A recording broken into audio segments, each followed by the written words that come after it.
Hello students, I am Dr. Bilal Sharma.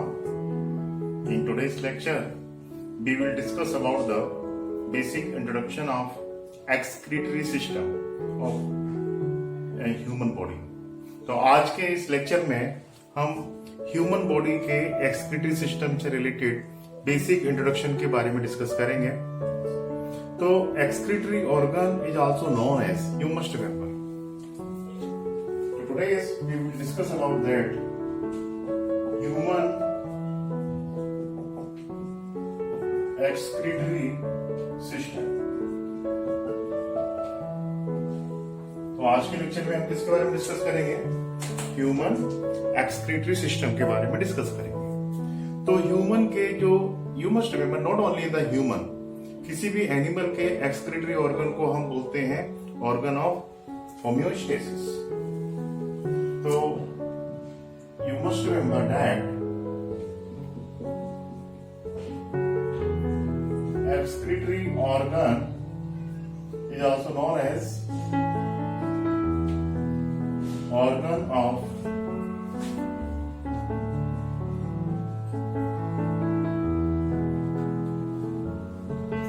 homeostasis. Excretory organ को हम क्या बोलते हैं? ऑर्गन ऑफ होम्योस्टेसिस के नाम से जानते हैं. पर ऐसा बोलते क्यों? ऐसा हम इसलिए बोलते हैं क्योंकि बॉडी के अंदर यूनिफॉर्मिलिटी तभी मेंटेन रहेगी जब बॉडी के अंदर वाटर की अमाउंट, मिनरल की अमाउंट कांस्टेंट रहे. तो ये जो काम किया जाता है, ये बेसिकली हमारे एक्सक्रीटरी सिस्टम के थ्रू ये वर्क परफॉर्म किया जाता है. अब एक्सक्रीटरी ऑर्गन्स में हमारी बॉडी का सबसे मेन जो एक्सक्रीटरी ऑर्गन होता है, दैट इज किडनी. तो you must remember, main excretory organ is kidney. वो क्या होते हैं? किडनी होती हैं. किडनी हमारी बॉडी के बहुत ही महत्वपूर्ण स्ट्रक्चर है. The kidney is a very important structure of the human body after the heart. इससे ही आपको पता पड़ेगा कि ये कितना महत्वपूर्ण ऑर्गन है. हमारी बॉडी में हार्ट के बाद दूसरा सबसे महत्वपूर्ण स्ट्रक्चर है, तो वो कौन है? किडनी. अब देखिए, हमारी बॉडी में एक्सक्रीशन कई तरह से परफॉर्म किया जाता है. एक्सक्रीशन की डेफिनेशन में हमने ये डिस्कस किया था कि एक्सक्रीशन का मतलब ये होता है कि elimination of nitrogenous waste material. Body से किसी भी तरीके से नाइट्रोजनस वेस्ट मटेरियल को बॉडी से बाहर निकाला जाए, इसी को हम क्या बोलेंगे? एक्सक्रीशन के नाम से जानते हैं. ठीक है.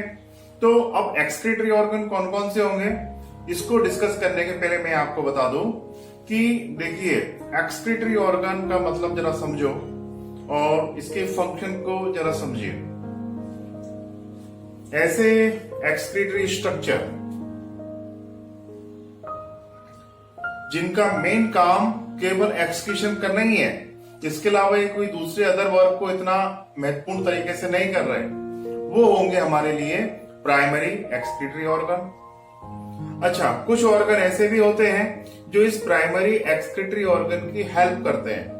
जो भी एक्सक्रीटरी ऑर्गन इस प्राइमरी एक्सक्रीटरी ऑर्गन की हेल्प करेगा, उसे हम बोलेंगे एसेसरी एक्सक्रीटरी ऑर्गन. क्या बोलेंगे उसे? हम एसेसरी एक्सक्रीटरी ऑर्गन के नाम से जानते हैं. उसके बाद कुछ ऑर्गन ऐसे भी होते हैं जिनका मेन फंक्शन एक्सक्रीशन करना नहीं है, कोई दूसरा अदर वर्क वो परफॉर्म कर रहे हैं, पर along with performing the other work वो साथ ही साथ एक्सक्रीशन का भी काम कर रहे हैं. उन स्ट्रक्चर्स को हम बोलेंगे सेकेंडरी एक्सक्रीटरी ऑर्गन.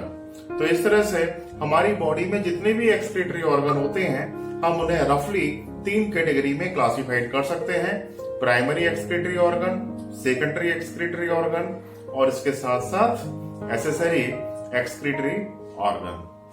ठीक है. तो अब हम इनको जरा देख लेते हैं.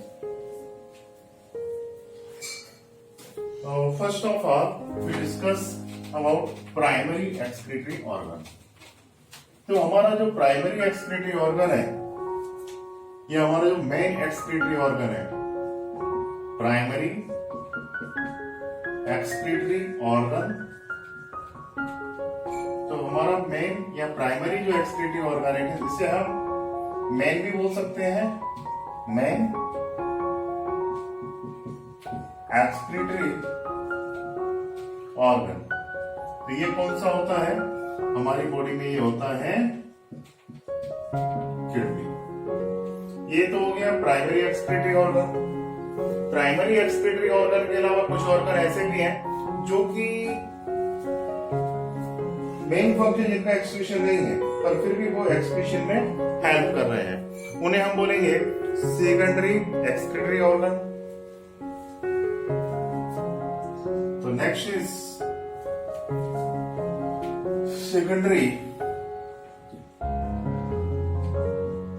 Excretory organs. Secondary excretory organ कौन से हैं? जिनका मेन फंक्शन कोई तो भी और है, बट उसके साथ साथ वो क्या कर रहे हैं? एक्सक्रीशन में भी हेल्प कर रहे हैं। तो उन्हें हम बोलेंगे सेकेंडरी एक्सक्रीटरी ऑर्गन। और सेकेंडरी एक्सक्रीटरी ऑर्गन में आते हैं number 1 liver, number 2 skin, number 3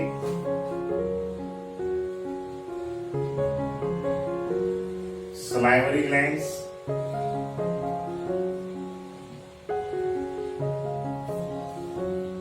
liver हो गया, स्किन हो गया, सलाइवरी ग्लैंड्स हो गया। तो इसके साथ साथ intestine is also help in the excretion.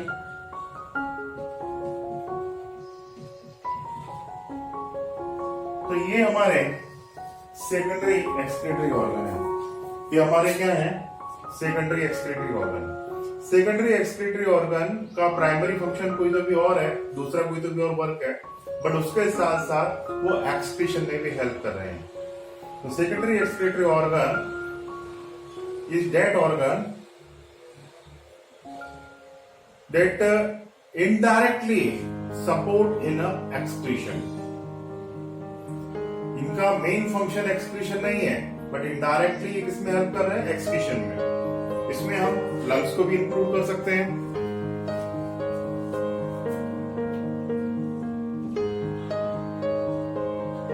If we discuss about the liver is basically known as the lab of the body. Body में मेनली जो मेटाबॉलिज्म जो परफॉर्म किया जाता है वो लीवर के अंदर किया जाता है। But along with the other activity of the liver help in the elimination of bilirubin and bilirubin. Means liver help in the removal of bilirubin and bilirubin. These are the bile pigment. These bile pigment derived from the metabolism of hemoglobin. तो उनको बाहर निकालने में ये help कर रहा है। इस तरह से क्या हो गया? ये एक्सक्रीशन में हेल्प कर रहा है ना। Now we discuss about the skin. Skin का जो main function है, that is protection of the body from the external surrounding. But skin is also help in excretion during the sweating process. Skin eliminate the excess amount of the water, salt, and number 1 water and second salt and lactic acid. तो इन substance के secretion में skin क्या करता है? Help करता है। इसके बाद now we discuss about the lungs. Lungs basically organ for the respiration, but it is indirectly help in the removal of the carbon dioxide from the water. तो इस तरह से क्या कर रहा है? ये लंग्स हमारे एक्सक्रीशन में हेल्प कर रहा है। अब हम बात करते हैं सलाइवरी ग्लैंड्स के बारे में। तो salivary glands is basically help in a process of the mastication and process of deglutition and parcel the enzymes of the salivary glands और saliva help in the digestion of the starch, but in the sometime the saliva helps the elimination of certain substance from the body, and hence saliva indirectly help in the excretion. Now we discuss about the intestine. Intestine, the main function of the intestine is the digestion, but along with the digestion, intestine help in excretion. तो ये सभी organ ऐसे हैं, all these are organ are in which their main function is not excretion, but along with the performing the other function, they indirectly help in excretion. Hence, this organ is known as secondary excretory organ. Now we discuss about the accessory excretory organ. The question is arise in our mind, what is the meaning of the accessory excretory organ?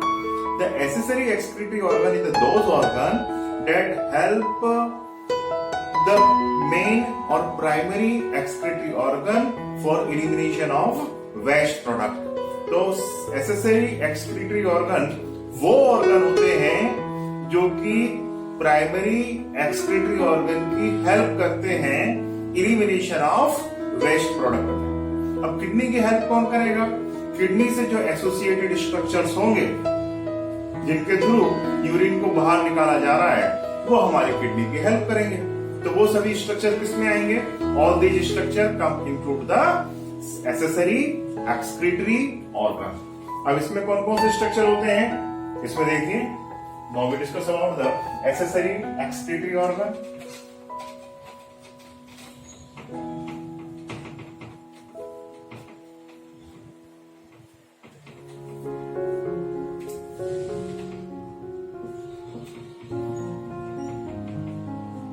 Accessory excretory organ, इसमें ureter, a pair of ureter,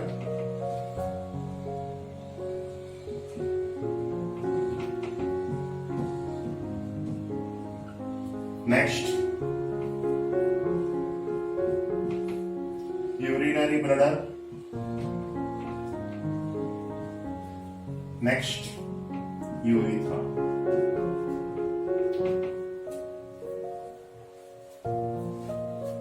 So these organs come under the accessory excretory accessory excretory organ. Why this organ is known as the accessory excretory organ? Because these organs help in the elimination of waste product along with the kidney. Basically ये किसका help कर रहे हैं? Kidney का help कर रहे हैं। अब देखिए किडनी ने एक्सक्रीटरी प्रोडक्ट को ब्लड में से अलग किया, अलग करके उसने किसका फॉर्मेशन किया? यूरिन का फॉर्मेशन किया। अब यूरिन को बॉडी से बाहर निकालना, तो यूरिन को बॉडी से बाहर निकालने में कौन कौन से स्ट्रक्चर हेल्प करेंगे? ये वाला जो ट्यूब लाइक स्ट्रक्चर आपको दिख रहा है that is known as the ureter. उसके बाद ये वाला जो स्ट्रक्चर आपको दिख रहा है इसे हम बोलते हैं यूरिनरी ब्लडर। और यूरिनरी ब्लडर से एक जो है ओपनिंग्स एक डक्ट बाहर जाती है जिसे हम बोलते हैं यूरिथ्रा। तो ये ऑर्गन वो ऑर्गन है जो कि किडनी की हेल्प कर रहे हैं for the elimination of waste product and hence this organ is known as accessory excretory organ. It become clear? तो now we discuss about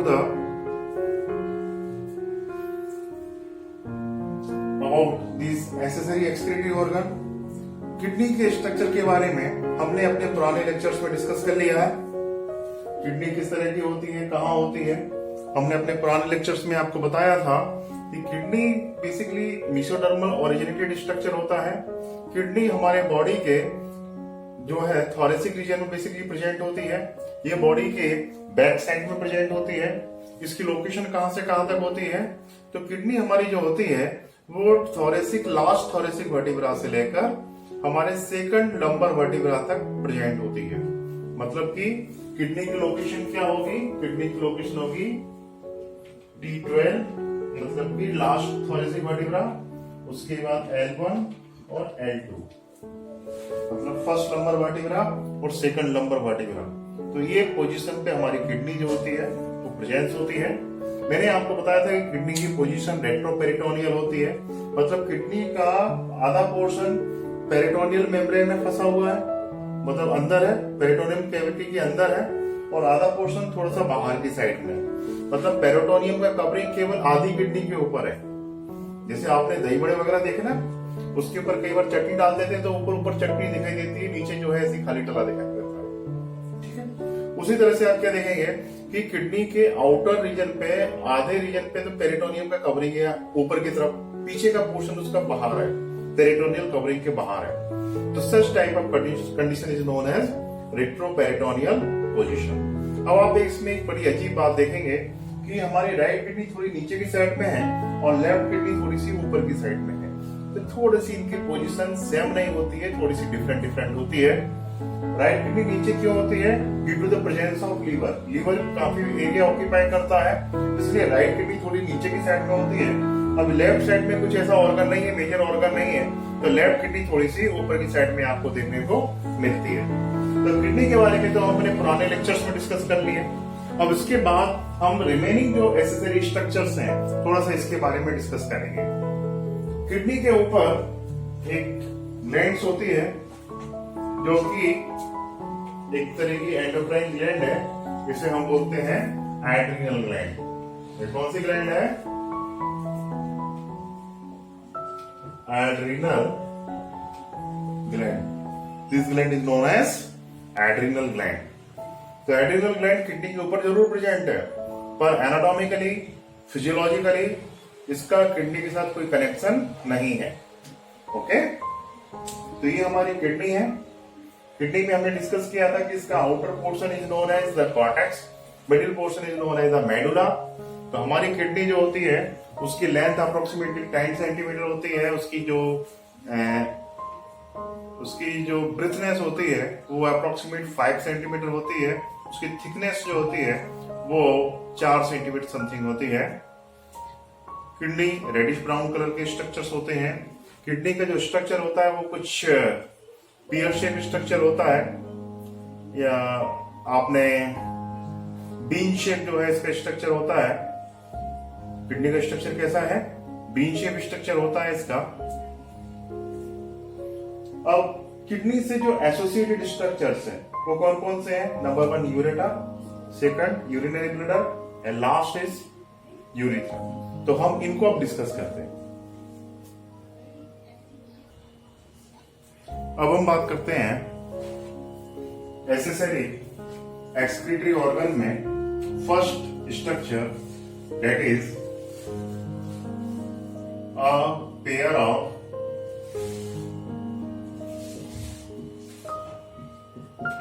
urine. This structure is known as ureter.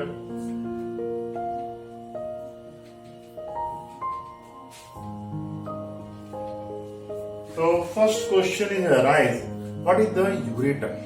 Ureter क्या होता है?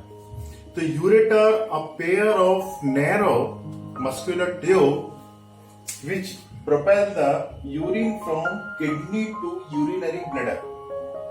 तो ureter एक narrow muscular tube like structure होते हैं जो कि किडनी से यूरिनरी ब्लैडर तक यूरिन को लेकर आते हैं।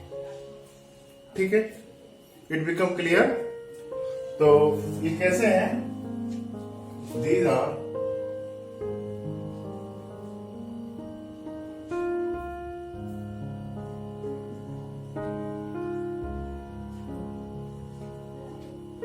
muscular tube-like structure,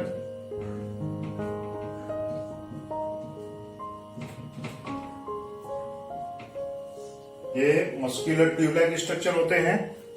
इनका जो लेंथ होता है वो तकरीबन 25 सेंटीमीटर टू 30 सेंटीमीटर समथिंग इनका लेंथ होता है। इसका जो लेंथ होगा वो कितना होगा? 25 टू 30 सेंटीमीटर। इसमें जो मसल होगी, यहां पर जो मसल होगी वो कौन सी मसल होगी यूरेटर के अंदर? इसमें मसल कौन सी होगी? स्मूथ या फिर इनवॉलेंट्री मसल्स। उसके बाद यूरेटर का जो डायमीटर होता है वो तकरीबन 3 to 4 मिलीमीटर समथिंग होता है। इसका जो डायमीटर होगा वो होगा 3 to 4 मिलीमीटर। अब इसकी जो लाइनिंग होती है, इनर लाइनिंग होती है जो यूरेटर की, that made by the transitional epithelial tissue. ये किससे बनी होती है? ट्रांजिशनल एपिथेलियल टिश्यू से बनी होती है। तो lining of ureter made by transitional epithelial tissue. Lining किससे बनी हुई है? इसकी ट्रांजिशनल एपिथेलियल टिश्यू से बनी हुई है। अब एक्चुअली होता क्या है कि ये जो डक्ट होती है यूरेटर, तो यूरेटर के अंदर कोई जो है स्पिंचर नहीं होता है, तो हमारे यूरिनरी ब्लैडर का जो अंदर का स्ट्रक्चर होता है वो कुछ ऐसा ट्रायंगुलर शेप होता है। कैसा होता है? ट्रायंगुलर शेप होता है। और यूरिथ्रा कुछ ये जो यूरेटर होते हैं वो कुछ यूरिनरी ब्लैडर के अंदर आकर थोड़ा सा इस तरह से बेंड होकर जो है ये ट्राइगोन के अंदर आते हैं। तो यूरिनरी ब्लैडर का जो अंदर का पोर्शन जो ट्रायंगुलर शेप है, इसे हम क्या बोलते हैं? This structure is known as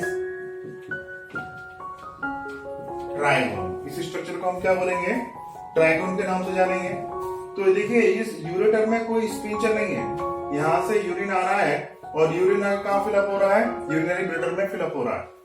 okay, अब यहां पर यूरिन किस तरह की मूवमेंट के थ्रू आता है? एक बात याद करो, जब हमने आपको डाइजेस्टिव सिस्टम बताया था तब हमने आपको बताया होगा कि फूड मटेरियल एलिमेंट्री कैनाल में किस मेथड से जाता है? पेरिस्टाल्सिस से जाता है ना। तो यूरिया भी जो होता है, सॉरी जो यूरिन जो होती है वो इस यूरेटर में पेरिस्टाल्सिस मूवमेंट के थ्रू ये कहां तक आएगी? यूरिनरी ब्लैडर तक आएगी। तो यूरिन किडनी से यूरिनरी ब्लैडर तक किस तरीके से आती है? पेरिस्टाल्सिस के थ्रू आती है। अब पेरिस्टाल्सिस क्यों पॉसिबल हो पा रहा है? क्योंकि ये जो यूरेटर है ये एक मस्कुलर ट्यूब है। मस्कुलर ट्यूब है तो इसलिए इसमें जो है आपको पेरिस्टाल्सिस देखने को मिलेगा। It become clear? तो यूरेटर के बारे में इतना सा नॉलेज सफिशिएंट है। इसके बाद नेक्स्ट आता है यूरिनरी ब्लैडर। तो next structure is that urinary bladder.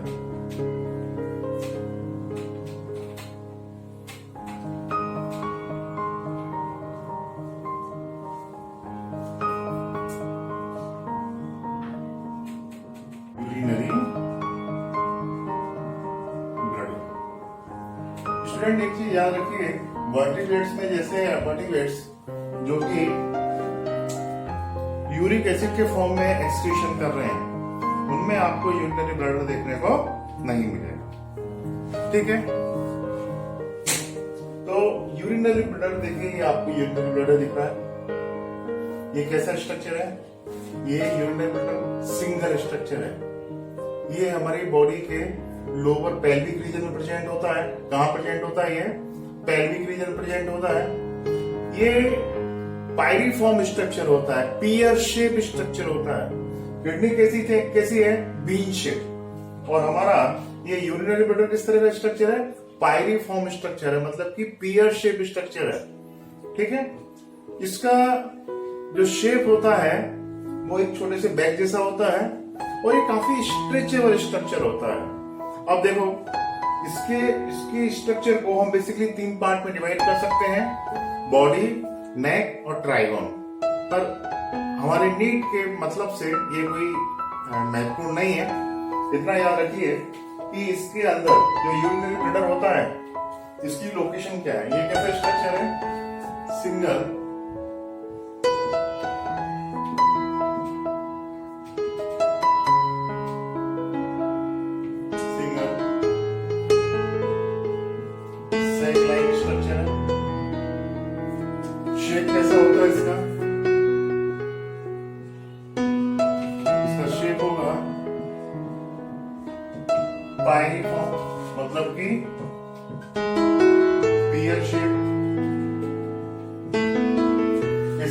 की कैविटी को क्या बोलते हैं?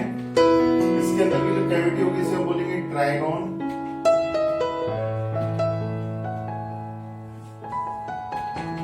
This is the cavity of urinary bladder. इसकी लोकेशन क्या होगी? इसकी लोकेशन होगी पेल्विक रीजन। ये कहां प्रेजेंट होता है? पेल्विक रीजन में प्रेजेंट होता है। हाँ, ये भी मस्कुलर स्ट्रक्चर है। ये स्ट्रक्चर कैसा है? मस्कुलर स्ट्रक्चर है। इसमें तकरीबन आधा लीटर से लेकर 1 लीटर यूरिन इसमें फिलअप हो सकता है। इसमें यहां से जो एक लॉन्ग ट्यूब लाइक स्ट्रक्चर निकल रहा है, this structure is known as urethra. इस स्ट्रक्चर को क्या बोलेंगे? यूरिथ्रा। अब यहाँ पर 2 स्पिंचर होते हैं। कितने स्पिंचर होते हैं? यहाँ पर 2 स्पिंचर होते हैं। एक वॉलेंट्री मसल से मिलकर बना होता है और दूसरा इनवॉलेंट्री। एक इनवॉलेंट्री मसल का बना हुआ स्पिंचर होता है और दूसरा वॉलेंट्री मसल्स का बना हुआ स्पिंचर होता है। तो जब इसमें यूरिन फ्लप हो जाता है, यूरिनरी ब्लैडर में जब यूरिन फ्लप हो जाता है, तो हम क्या देखते हैं कि ये इनवॉलेंट्री मसल का स्पिंचर ओपन हो जाता है। पर्सन को मिक्चुरेशन की फीलिंग होती है, मतलब उसे यूरिन पास करने की फीलिंग होती है। कब? जब ये इनवॉलेंट्री मसल्स का स्पिंचर ओपन हो जाएगा। ये स्पिंचर होना जरूरी था, नहीं तो यूरिन कंटिन्यू बॉडी के बाहर आता रहता, क्योंकि urine formation is the continuous process. तो यूरिन जो है पहले यूरिनरी ब्लैडर में भरता है, उसके बाद इसको पास आउट किया जाता है। तो इनवॉलेंट्री मसल्स का जब स्पिंचर ओपन होगा, तब वॉलेंट्री मसल्स के स्पिंचर के ऊपर प्रेशर आएगा। उस समय पर्सन को यूरिनेशन की फीलिंग होगी, मिक्चुरेशन की फीलिंग उसको होगी। It become clear? ठीक है। अब यूरिनरी ब्लैडर से जो यूरिन पास आउट किया जाता है, वो किसके थ्रू पास आउट किया जाता है? यूरिथ्रा के थ्रू पास आउट किया जाता है। अब जब पास आउट होगा तो नेचुरली इसकी मसल्स, यूरिनरी ब्लैडर की मसल्स जब यूरिनरी ब्लैडर को कॉन्ट्रैक्ट करेंगी, तभी तो यूरिन पास आउट होगा ना। तो यूरिनरी जो ब्लैडर होता है, इसकी वॉल में एक मसल्स होती हैं। उन मसल्स को हम क्या बोलेंगे? इनको हम डेट्रूसर मसल के नाम से जानते हैं। बड़ी इंटरेस्टिंग मसल है। तो यहाँ पे जो मसल्स प्रेजेंट होगी हम बोलेंगे detrusor muscles. Detrusor is known as detrusor muscles, जो कहां प्रेजेंट है? यूरिनरी ब्लैडर की वॉल में प्रेजेंट है। इन्हें हम क्या बोलते हैं? डेट्रूसर मसल के नाम से जानते हैं।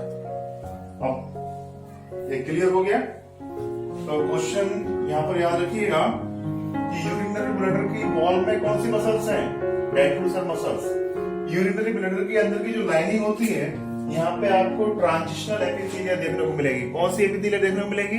Transitional epithelia. ट्रांजिशनल एपिथेलिया कहां प्रेजेंट होती है? जहां पर स्ट्रेचिंग की रिक्वायरमेंट होती है। अब ये स्ट्रेचेबल स्ट्रक्चर है, तो यहाँ कौन सी आपको एपिथेलिया दिखाई देगी? ट्रांजिशनल एपिथेलिया दिखाई देगी। तो यहाँ मसल कौन सी? यूरिनरी ब्लैडर में डेट्रूसर। और इसके अंदर की लाइनिंग में क्या प्रेजेंट है? इसके अंदर की जो लाइनिंग होगी, यहां पर आपको ट्रांजिशनल एपिथेलिया दिखाई देगी। कौन सी एपिथेलिया दिखाई देगी? यहां पर आपको transitional epithelia. It become clear? अब इसके बाद हम बात करते हैं यूरिथ्रा के बारे में। यूरिथ्रा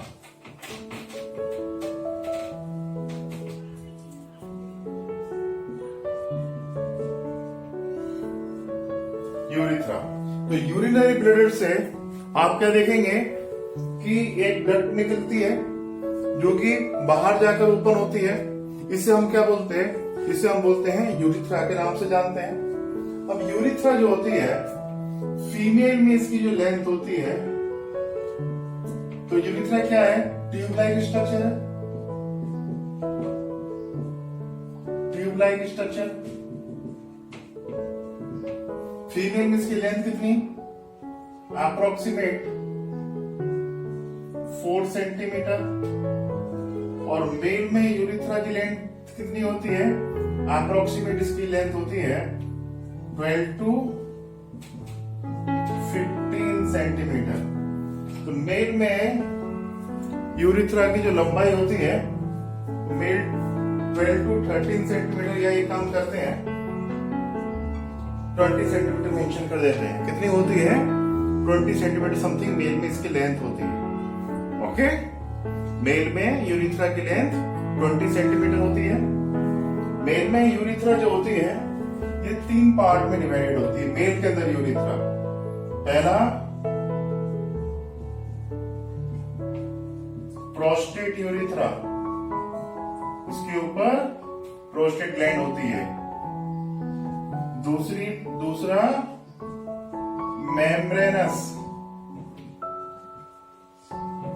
यूरिथ्रा, और तीसरा पेनाइल यूरिथ्रा। तो मेल में यूरिथ्रा के 3 पार्ट होते हैं। प्रोस्टेट यूरिथ्रा जो near the origin of urinary bladder होगा, मेम्ब्रेनस यूरिथ्रा प्रोस्टेट के बाद और बॉडी के आउटसाइड से अंदर की साइड में जो यूरिथ्रा होगा वो कौन सा होगा? Membranes urethra. पेनिस के अंदर मेल में जो यूरिथ्रा होगा वो कौन सा होगा? Penile urethra. इस तरह से यूरिथ्रा की लेंथ कितनी होती है? तकरीबन 20 सेंटीमीटर समथिंग देखने को मिलती है। It become clear? अच्छा, अब इसके बाद अब यूरिथ्रा की जो ओपनिंग है जिससे कि यूरिन बॉडी से बाहर आता है, इसे हम बोलते हैं यूरिथ्रल ऑरिफिस के नाम से जानते हैं। इसे हम क्या बोलेंगे? सॉरी, दिखेगा आप लोगों को। तो यूरिथ्रा की जो ओपनिंग है इसे हम क्या बोलेंगे? यूरिथ्रल ऑरिफिस या यूरिथ्रल ओपनिंग भी बोल सकते हैं। These are urethral orifice, opening of the urethra. Clear? ये समझ में आया? तो यूरिथ्रा के थ्रू यूरिन को बॉडी से बाहर पास आउट किया जाता है। अब कई बार क्या होता है कि यूरिथ्रा में कोई इन्फेक्शन हो गया। इन्फेक्शन, यदि यूरिथ्रा में जो इन्फेक्शन होता है उसे हम यूरिथ्राइटिस के नाम से जानते हैं।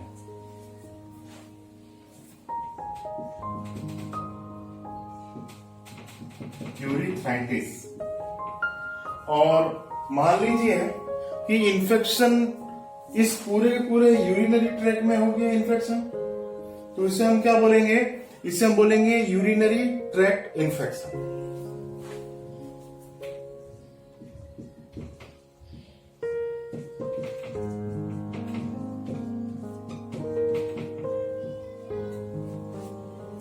तो यदि यूरिथ्रा में खाली इन्फेक्शन हुआ है इसे हम क्या बोलेंगे? यूरिथ्राइटिस। और इन्फेक्शन पूरे के पूरे यूरिनरी ट्रैक में हो गया तो इसे हम क्या बोलेंगे? इसे हम बोलेंगे urinary tract infection. Short form में इसको बोलते हैं UTI। क्या बोलते हैं इसको हम? UTI के नाम से जानते हैं। दोनों में डिफरेंस है। अब यूरिथ्राइटिस देखिए, मेल में यूरिथ्रा की लेंथ कितनी है? तकरीबन 20 सेंटीमीटर। फीमेल में यूरिथ्रा की लेंथ कितनी है? 4 सेंटीमीटर। तो ये जो यूरिथ्राइटिस की जो इन्फेक्शन की पॉसिबिलिटी है वो फीमेल में ज्यादा होती है as compare to male. Male के कंपेयर में फीमेल में यूरिथ्राइटिस की प्रॉब्लम ज्यादा देखने को मिल सकती है, क्योंकि 4 सेंटीमीटर ओनली लेंथ है तो बैक्टीरिया बड़ी इजीली इन्वेड कर सकते हैं, अंदर अटैक कर सकते हैं। तो urethritis is very common in female and rare in male. और यूरिनरी ट्रैक्ट इन्फेक्शन कई रीजन से हो सकता है। तो ये हमारे एसेसरी एक्सक्रीटरी ऑर्गन हो गए, इनको हमने डिस्कस कर लिया। इनके बारे में एनसीईआरटी मेंशन नहीं है, पर कंप्लीट एक्सक्रीटरी सिस्टम को जानने के लिए अलोंग विद द किडनी हमें यूरिनरी ब्लडर, यूरेटर और यूरिथ्रा के बारे में भी जानकारी होना चाहिए। तो आई थिंक आपको ये लेक्चर पसंद आया होगा। आप अपने क्वेश्चंस, अपने कमेंट्स नीचे जरूर मेंशन कीजिए। और उसके साथ ही साथ कंटिन्यूअस शेड्यूल स्टडी करते रहिए ताकि सिलेक्शन सभी का मेडिकल एग्जामिनेशन में हो सके। Thank you.